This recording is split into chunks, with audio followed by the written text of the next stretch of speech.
Madam Speaker, I rise to support the objection. Without objection, the gentleman is recognized for 5 minutes. Madam Speaker, Americans instinctively know there was something wrong with this election. During the campaign, Vice President Biden would do an event and he'd get 50 people at the event. President Trump, at just one rally, gets 50,000 people. President Trump increases vote with African Americans, increases vote with Hispanic Americans, won 19 of 20 bellwether counties, won Ohio by 8, Iowa by 8, and Florida by 3. Got 11 million more votes than he did in 2016, and House Republicans won 27 of 27 toss-up races. But somehow, the guy who never left his house wins the election? 80 million Americans, 80 million of our fellow citizens, Republicans and Democrats, have doubts about this election. And 60 million people, 60 million Americans think it was stolen. But Democrats say, no problem, no worries, everything's fine. We asked for an investigation. We asked Chairman Nadler, Chairwoman Maloney for an investigation. They said no. Wouldn't want to investigate something that half the electorate has doubts about. It's just the presidency of the United States. Why?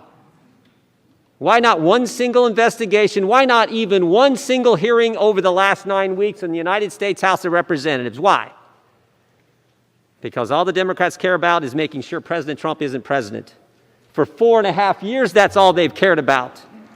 July 31st, 2016, before he was elected the first time, Jim Comey's FBI takes out the insurance policy, opens an investigation on the president based on nothing. May 17th, 2017, Bob Mueller named special counsel. 2 years, they investigate the Russia hoax, 19 lawyers, 40 agents, and $40 million of taxpayer money for nothing. December 18th, 2019, Democrat House members vote to impeach President Trump based on an anonymous whistleblower with no firsthand knowledge who was biased against the president and who worked for Joe Biden.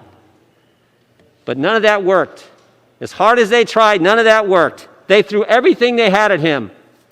So what'd they do next? They changed the rules. They changed the election law, and they did it in an unconstitutional fashion. And that's what we're going to show over the next several hours of debate. The Constitution is clear, as Whip Scalise just said. State legislatures, and only state legislatures, set election law.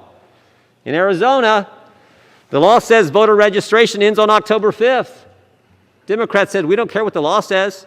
They went to a court, got an Obama-appointed judge to extend it 18 days. No debate, as Steve talked about. No debate, no discussion, he just did it. Pennsylvania, same thing. Pennsylvania law says mail-in ballots have to be in by 8 p.m. Election Day. Democrat Supreme Court said, nope, we're going to extend it. Election Day doesn't end on Tuesday now. They took it to Friday. Extended the election 3 days. Not the legislature, partisan Supreme Court. Pennsylvania law says mail-in ballots require signature verification.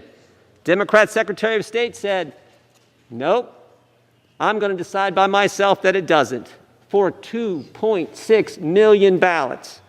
Pennsylvania law says mail-in ballots can't be processed until Election Day. Some counties said no. And you can imagine which counties they were. Democrat-run counties said no and allowed ballots to be cured and fixed before Election Day. They did an in-run around the Constitution in every state that Republicans will object to today. Every single one. It was a pattern. It was their template. They did it in Arizona. They did it in Georgia. They did it in Michigan. They did it in Pennsylvania. They did it in Nevada. They did it in Wisconsin. And yet some members say, don't worry about it. We shouldn't do anything. Just let it go. It was just 6 states who violated the Constitution. What if it's 10 states the next time? What if it's 15? What if in 2024, 2028, it's 26 states? What if it's half the states do an end run around the Constitution clearly spells out? We are the final check and balance. The authority rests with us, the United States Congress, the body closest to the American people, right where the founders wanted it.